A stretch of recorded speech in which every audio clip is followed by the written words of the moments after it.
At a time the medals were rolling in for Team Nigeria at the 2018 Commonwealth Games, Cameroon athletes are missing. Liverpool beat Manchester City to book first semi-final ticket in 10 years as Roma dumped Barcelona from the UEFA Champions League. Welcome to a new edition of Bounce Sports. I am Israel Ojoko. Hello everyone, this is Bam Bam and Teddy. Download Bounce News app. Your news, your edge. Welcome back. Today, straight to the UEFA Champions League, dramatic game for Roma against Barcelona, and of course that of Manchester City against Liverpool. But first of all, Roma against Barcelona. Well, let me just say, I didn't expect it. You never expected it? I never expected it. It was I don't want to use the word electrifying again, but nobody saw it. Well, I won't say nobody. Many people didn't see it coming. With the 4-1 advantage from the first leg in Nou Camp, everybody felt it was done and dusted. Roma should just go and face the Serie A while Barcelona continue into the semi-final. But that wasn't the case. With Zeko scoring as early as the 5th minute, and the Italians gave themselves so much relief, and the result was 3-0. Barca could not score in 90 minutes. That was Messi, Suarez, Dembele, everybody was on the pitch, and there was no goal. It was so surprising. Now that they've gone to the semi-final, let's hope that will not be the last bus stop. Why do you think Barcelona could not score against Roma in Italy? I think they underrated their opponent. Then again, looking at the game plan for Roma and the way they approached the game, they know what was at stake for them. They have to score 3 goals and not concede any, and they followed that very well.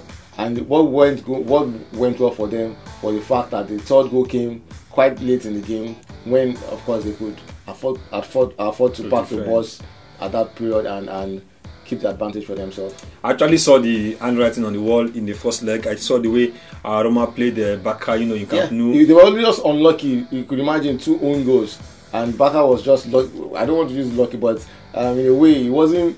The scores did not reflect how the game was. Actually, if you did not watch the game and you saw 4-1, you think it was Barca did well. Exactly, a one-sided game, but that wasn't the case. Roma they played very well, and they were just unlucky to have that 4-1 result from the first leg. And of course, they corrected their mistake in the second leg, and here they are in the semi-final.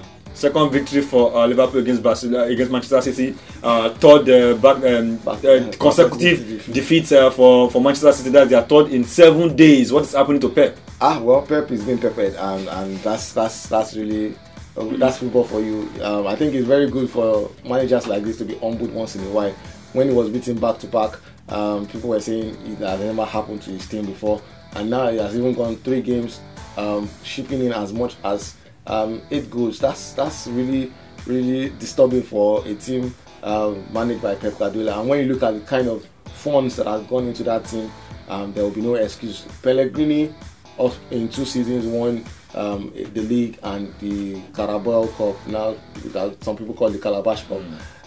But when you look at the players he used in getting those results, he didn't go on a spending spree like Guardiola. So if at the long run Guardiola is just able to win the Premier League, which looks pretty in his reach, and the Carabao Cup that they won earlier, it's going to be a very disappointing season nonetheless.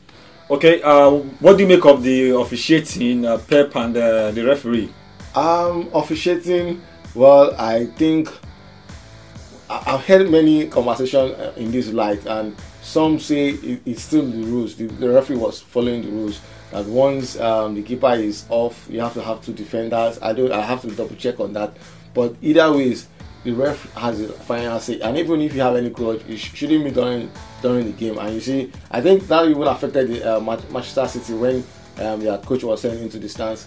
His presence on the sidelines is a psychological boost for those players, but him being sent into the stands, I think he took his toll on the players, and Well, they have to come back next season. Same thing that happened to Liverpool's Van Dijk in football. When you're on the pitch, I think you should just control yourself. Yeah. He was maybe angry, maybe to his teammates or to the referee. I don't know. And he was just playing with the ball. Why don't you just play the ball to the touchline and then you complain whatever you want to complain? That should be for players. Complaining is not. When you look at this, in most cases when decisions are taken, they are never reversed because you are complaining. So I wonder why, instead of being reversed, you even get punished. So why? I think players should just learn to be professional in their attitude. Yes, of course they are human, and sometimes their heads they lost it in some cases. But the earlier they start thinking very well, the better for them. And Mo Salah is back after missing the game against Everton, and of course they're scoring. Yeah, Mo Salah, that's the man. Of course, that's the man. He has 8 goals in 10 Champions League games now, and that's the highest scored by any Liverpool player in a season. Of course, Roberto Firmino has the same number of goals also. And looking at the Champions League also, Salah has equaled the record previously owned by Samuel Eto'o as the highest scorer, as an African scorer in the Champions League. And the records just keep coming. When Salah was voted African best player ahead of some people were saying, yeah. But I'm sure he's crystal clear that they are not in the same class. Of course, talking about 39 goals, 11 assists, he has contributed to 50 goals for Liverpool this season. It's just been for me, and you just have to give it to him. But we now wait to see if he will be able to replicate that for Egypt when they get to the World Cup. Okay, CAF Confederation Cup, Nigerian teams were involved, and of course, mixed results, you will say. Yeah, mixed results, and gives cause for worry. As it stands, if I want to be candid, I just see one team, one of the 4 teams. Well, let me say 1.5. Imba one. Yeah, Imba who's the half? Yeah, Akwa United. Okay. I think they still have it in their hands. Losing 2-0 from the first leg, if they get their hearts together against Al Ittihad. If they can at least score those 2 goals in the first half, I think they stand a chance. But for Plateau United winning 2-1 at home and going to Algeria, I think they have a very, very, very difficult task in their hands. It's even worse for MFM losing at home, and they have to go to Mali to do what they cannot do at home against Joliba. So quite a tall one for them, but at least the 2 teams playing for the first time on the continent, I think they've learned, talking about Plateau and of course MFM, they've learned, having experience in the CAF Champions League and the Continental. So if they make it next season, if they make it next season, of course they should be more professional in their approach of those games. Okay. Power Sports will go for a break right now, and when we come back, we'll talk about the Commonwealth Games. What is wrong with Cameroon athletes? Where are they running to? When we come, Tunde will tell us, maybe he knows their whereabouts. Alright, so Dele Ajiboye, the goalkeeper for Plateau United, the game ended 2-1 in your favour at home. How would you describe this encounter today? Yeah, let's thank Almighty God, because they're ready to come and defend the game, but we need to score more goals so that it can be easy for us in their home. But for me, so we have no problem in their home as well. So by God's grace, we're going to win as well. Do you think in any way the weather affected you, and the first time you are playing on this pitch as your home game in the Continental? Yeah, there's not been anything, because Nigeria is Nigeria. So it's a Nigerian soil. It's not affecting us. So. And we really thank the fans of Lagos, so they really try for us. So for them in their home, it's not going to affect us as well. So how would you describe your opponents today? Yeah, they are a good side, but by God's grace, I think the next match is going to be big for us as well. With this result in the first leg, what are you looking forward to or expecting in the return leg? Yeah, normally we are going all out, so if you can see our 3 points as well, so fine. But if you can say a draw, so it's okay by us. If you remember, Akwa United, they played 2-1 at home, and they got the way to go and beat them 2-1 as well. So that's football. Welcome back. So today, 2018 Commonwealth Games in Gold Coast, and of course Nigerian athletes, they're waking up from their slumber, right? Well, that is not totally the case for me. Of course, the Paralympics, the powerlifters, it was predictable that they were going to do what they did. And of course, so far since the powerlifting event has been has been introduced, Nigeria has been dominating, and they didn't disappoint this year also, claiming 4 gold medals and in one day. Yeah, 4 gold medals and 2 silver medals, and that's it. For the athletes, why I say I don't believe they've woken up. Look at the athletics, track and field. They have 37. They have a contingent of 37 athletes in Gold Coast, and all they've been able to vote for, now that we are talking, is just 1 silver medal.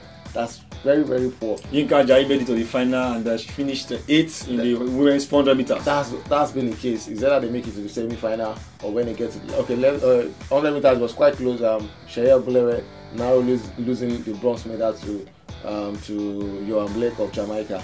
But that South Africa getting a 1-2 first and second in the 100 meters. That's how sad it is. But how come Johan Blake got that bronze? The timing was the same. Yeah, there's what they call torso. Your upper, there's a place they measure in your body.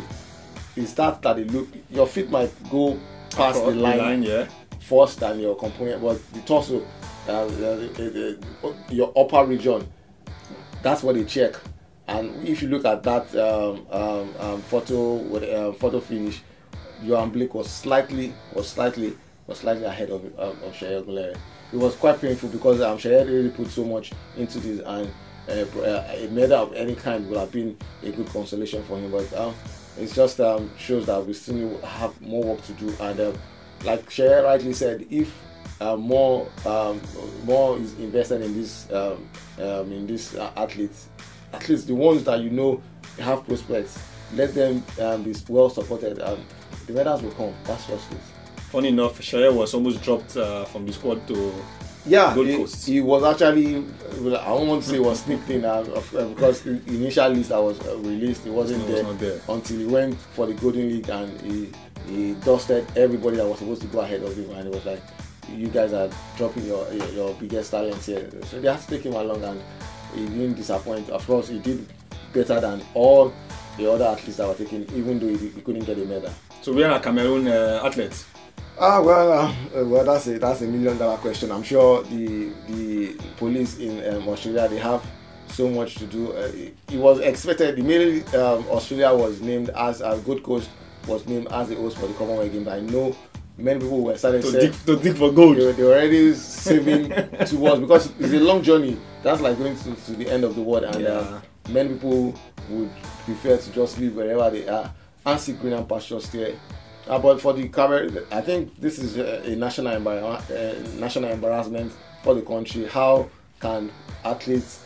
That means they've not done their background check very well. Athletes are supposed to be people of high moral standards that know that, okay, this is just a competition. We go there, we compete, and we go back home. But for those 8 that have been declared, I hope the numbers will not increase. And we also pray that we won't have such in the Nigerian camp. We have over 90 athletes that have gone to the Gold Coast. We hope they come back in one piece.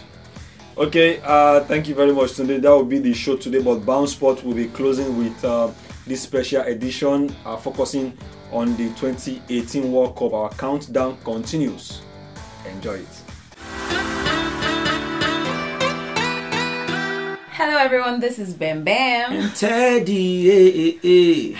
Download Bounce News app. Your news, your edge. Today we have one of the Super Eagles veteran, Ben Ihura, with us. Ben, you're welcome to our show. Thank you for having me.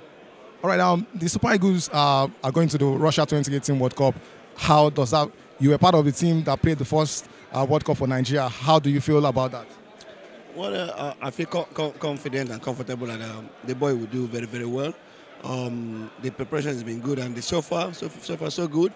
They've had some good friendly games, and for the past 2-3 years they've been together with the new coach. So I'm confident that they'll do it.